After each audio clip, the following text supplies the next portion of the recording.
And then we spoke the next day, and she gave me one small piece of information that was just a very small, and it certainly wasn't, and this will happen, and then that will happen, and this is how it finishes. I never knew any of that. But it was a small piece of information that let me know that there was more to him than met the eye. Mm. Can you share what that was? No. J.K. Rowling closed the anniversary of the Battle of Hogwarts by apologizing for killing the most divisive character in the series. She admitted that Snape is too great of a character to really like. Quoting a tweet, "You can't make him a saint. It was vindictive and pulling. You can't make him a devil. He died to save the wizarding world." This is the first thing Severus tells Harry Potter. I can teach you how to bewitch the mind and ensnare the senses. In spite of the resentment, the impact of this character on the protagonist is so big that the first attack Harry uses against Voldemort he learned from Snape. It encouraged respect and hatred in equal parts. At first glance, the similarities between Harry Potter and Miles Morales are not obvious, but they are there if you pay attention. They are big films with many characters. The protagonist is somewhat naive with unique abilities, but he does not know how to use them. To stop evil, he must learn to trust his powers. They have a lot of teachers, some good and some a little gray. We will explore these masters and secondary characters because they are the key to create surprises in a story.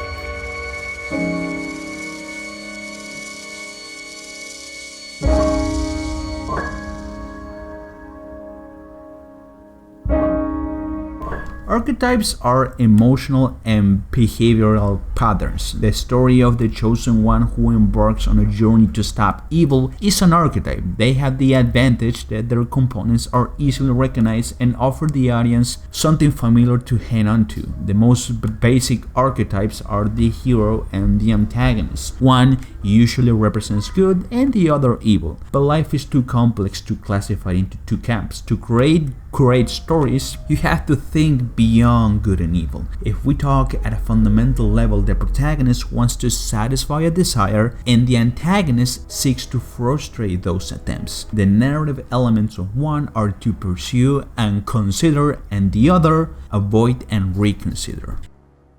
Harry Potter is on a quest to become a great wizard. Lord Voldemort, the antagonist, wants to avoid it because he knows it will jeopardize his power agenda. In Into the Spider-Verse, this seems to be a reversal. Kingpin wants to activate a quantum machine to revive his family. Peter Parker, before his death, gives Miles Morales the task of destroying the machine. In this case, Kingpin is the antagonist since his desire entails the possible destruction of everything. Miles Morales is the protagonist because he doesn't want New York to become a quantum limbo.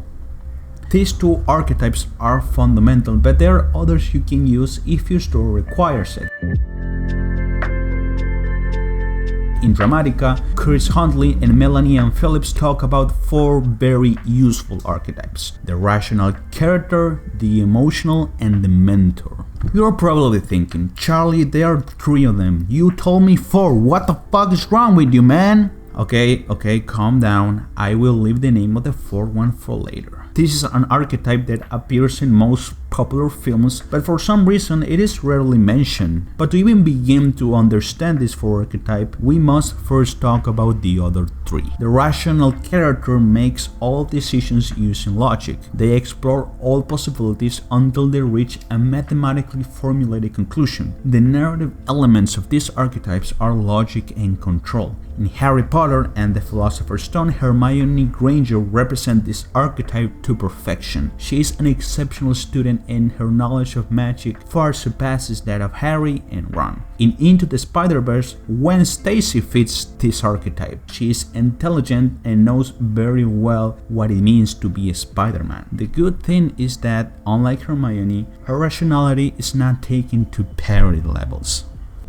The emotional character makes heartfelt decisions. It might be very impulsive and affect the established order without noticing it. The narrative elements of these archetypes are feeling and uncontrolled. And yes, we are talking about Ron Weasley. He is not an exceptional student and has a tendency to say useless things. The relationship with Hermione is not good because she represents the opposite. It is worth noting that neither archetype is better than the other. Combined, they give dynamism to the story and each can serve the protagonist. In the Philosopher's Stone, Hermione helps advance the plot and Ron, with his innocence, keeps Harry grounded, inspiring him to stay humble and not let the whole legendary wizard thing go to his head.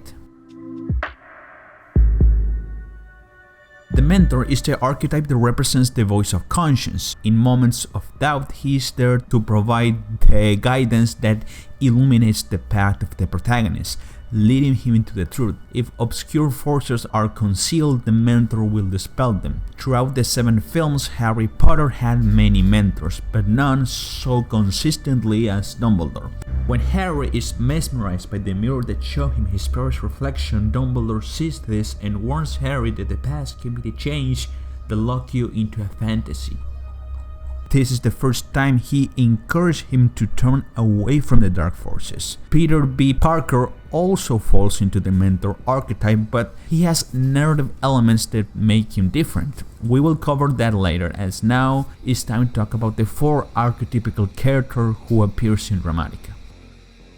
And I'm referring to the Contradictions.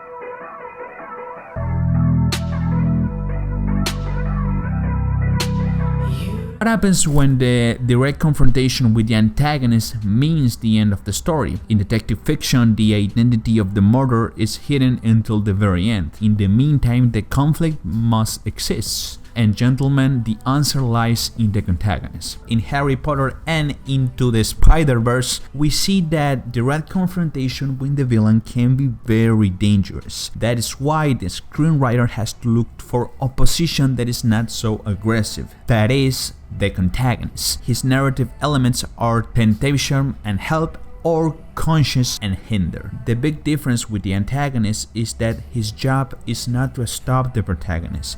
He has to slow him down and put obstacles in his way. The question is, well, how do we get reveals? How do we get surprises? We get them a lot of different ways, but one of the most important ways is with these in-between characters. The Contradictions is an archetype unique to Dramatica that was born as a negative response to the positive impact that the mentor has on the protagonist's journey. The mentor gives you a candle to walk down the dark hallway. The Contradictions wants to blow out that light. They tend to have their own motivation and screw up the hero's life as they seek what they want. They are gray characters by nature and have no clear ideology. They change sides based on what is most convenient for them. In some situations, they help the protagonist, and in others, they ruin his life. To get the most out of this archetype, it is important to maintain ambiguity. Character who appears to be an ally, but is really an opponent. Somebody who appears to be an opponent, but is really an ally. Every time the audience sees that somebody they thought was one and turns out to be another, that's a reveal. That's a plot beat. And that's where the audience goes, oh yes, that was really great, thank you. That's the power plot.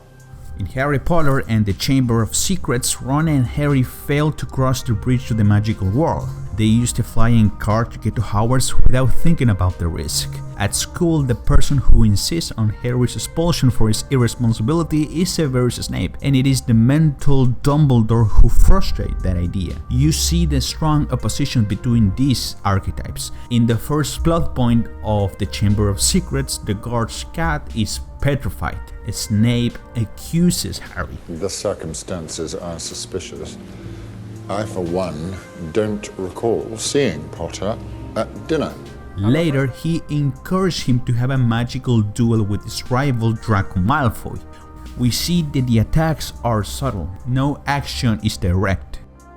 What is interesting is that this behavior contradicts what happens in the first movie when Severus uses his magical powers to prevent Harry from falling off the broom. If we remember what happens in The Prisoner of Azkaban, it protects him from the werewolf in the final act. If you think about it, the biggest surprises in the Harry Potter saga is when Snape changes sides. He appears to be one thing and ends up being another. This shows the flexibility of having an ambiguous and independent character. In the sixth film, when Snape kills Dumbledore, the rivalry between the mentor and the antagonist comes to a climax. Snape was in love with Harry's mother but hated Harry's father. He was always a man full of resentment, but the love he felt for Lily inspires him to show small acts of bravery. He has love and hate in his heart.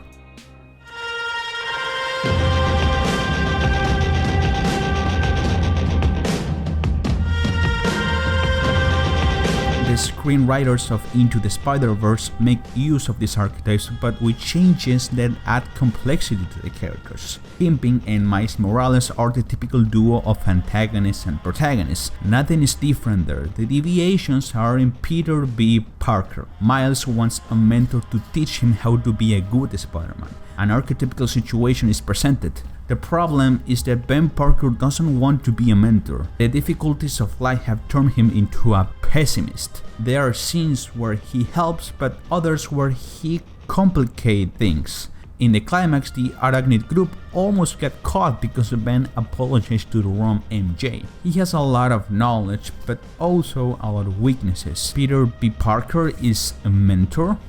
This technique is defined in Dramatica as an archetypical swap. Peter B. Parker is a mentor and a antagonist. Its narrative elements are help and temptation. He wants Miles to be a good Spider-Man, but these personal conflicts put blocks in his way. Severus Snape is presented as an archetypical antagonist and shows its complexity with the evolution of the saga. The opposite happens with Ben Parker. He starts as a character full of contradictions and slowly overcomes his weaknesses to become a classic mentor in the style of Dumbledore. Uncle Aaron's development also has a reversal if you compare him to Severus Snape. In Act 1, he is the cool uncle who wants to teach Miles to trust his gut. In the scene where they do graffitis in the subway, Aaron is basically Dumbledore.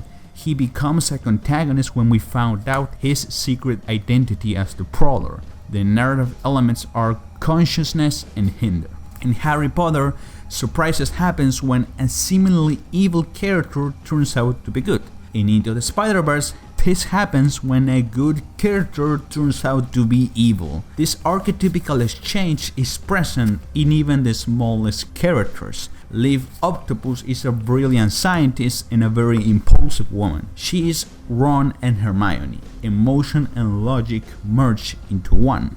Every story develops, the secondary characters show new layers of complexity. In The Prisoner of Azkaban, Hermione gives a very good emotional response to Malfoy's provocations. Even Ron Weasley begins to show a hidden wit.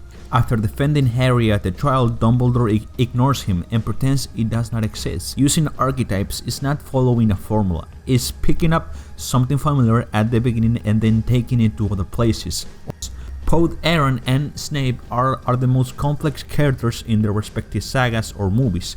This is because they are the kind of antagonists who switch sides. They have different beginnings but similar endings. In The Deathly Hallow, Snape is betrayed and dies at the hand of Voldemort. As a last will, he gives Harry the tears of his memories, which contain the final piece of the puzzle needed to stop the antagonist. Before that, there is an act of redemption. When Aaron is ordered to kill his nephew, he cannot do it.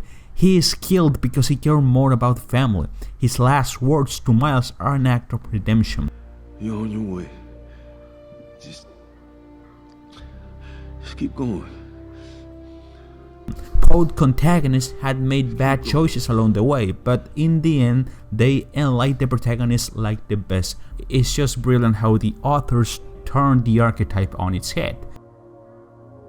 Archetypes will only serve you well if you're willing to let go of their basic characteristics as the story progresses. The Harry Potter saga has a very conventional beginning, but then slowly changes to reveal a very dark magical world. We learn things about Dumbledore and Harry's father that shattered the notion of the loving mentors we thought they were. Into the Spider-Verse takes the opposite approach.